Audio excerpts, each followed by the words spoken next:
He had had considerable losses of late, said Poirot, watching the doctor narrowly. The latter, however, merely shook his head sadly. Is that so, indeed? It is fortunate for his wife, then, that there is this life insurance.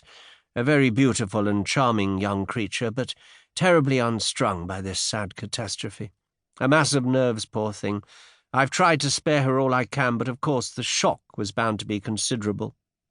You had been attending Mr. Maltravers recently? My dear sir, I never attended him. What? I understand Mr. Maltravers was a Christian Scientist, or something of that kind. But you examined the body? Certainly. I was fetched by one of the under-gardeners. And the cause of death was clear? Absolutely. There was blood on the lips, but most of the bleeding must have been internal. Was he still lying where he had been found? Yes, the body had not been touched. He was lying at the edge of a small plantation. He had evidently been out shooting rooks. A small rook rifle lay beside him. The hemorrhage must have occurred quite suddenly. Gastric ulcer, without a doubt. No question of his having been shot, eh? My dear sir. I demand pardon, said Poirot humbly, but if my memory is not at fault, in the case of a recent murder, the doctor first gave a verdict of heart failure, altering it when the local constable pointed out that there was a bullet wound through the head. You will not find any bullet wounds on the body of Mr. Maltravers, said Dr. Bernard dryly. Now, gentlemen, if there is nothing further, we took the hint. Good morning, and many thanks to you, Doctor, for so kindly answering our questions. By the way, you saw no need for an autopsy. Certainly not. The doctor became quite apoplectic. The cause of death was clear, and in my profession we see no need to distress unduly the relatives of a dead patient. And turning, the doctor slammed the door sharply in our faces.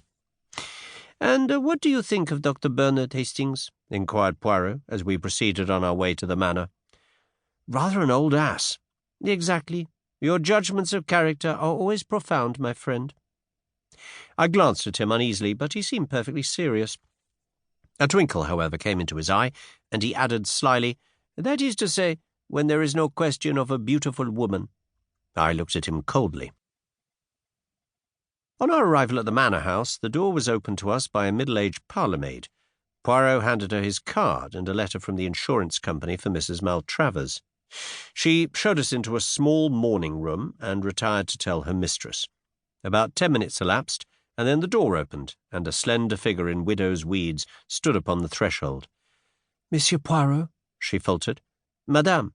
Poirot sprang gallantly to his feet and hastened towards her. I cannot tell you how I regret to derange you in this way, but what will you? Les affaires, they know no mercy. Mrs. Maltravers permitted him to lead her to a chair. Her eyes were red with weeping, but the temporary disfigurement could not conceal her extraordinary beauty.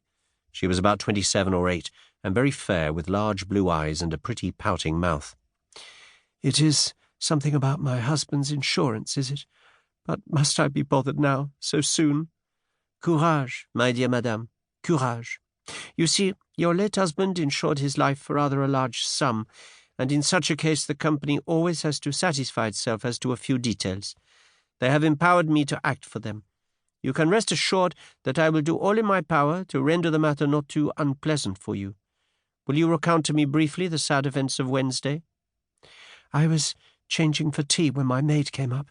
One of the gardeners had just run to the house. He'd found... Her voice trailed away. Poirot pressed her hand sympathetically. I comprehend. Enough. You had seen your husband early in the afternoon? Not since lunch. I'd walked down to the village for some stamps, and I believe he was out pottering around the grounds. Shooting rooks, eh? Yes. He usually took his little rook rifle with him, and I heard 1 or 2 shots in the distance. Where is this little rook rifle now? In the hall, I think. She led the way out of the room, and found and handed the little weapon to Poirot, who examined it cursorily. 2 shots fired, I see, he observed, as he handed it back. And now, madame, if I might see... He paused delicately. The servant shall take you, she murmured, averting her head. The parlour-maid, summoned, led Poirot upstairs. I remained with the lovely and unfortunate woman. It was hard to know whether to speak or remain silent. I essayed 1 or 2 general reflections, to which he responded absently, and in a very few minutes Poirot rejoined us.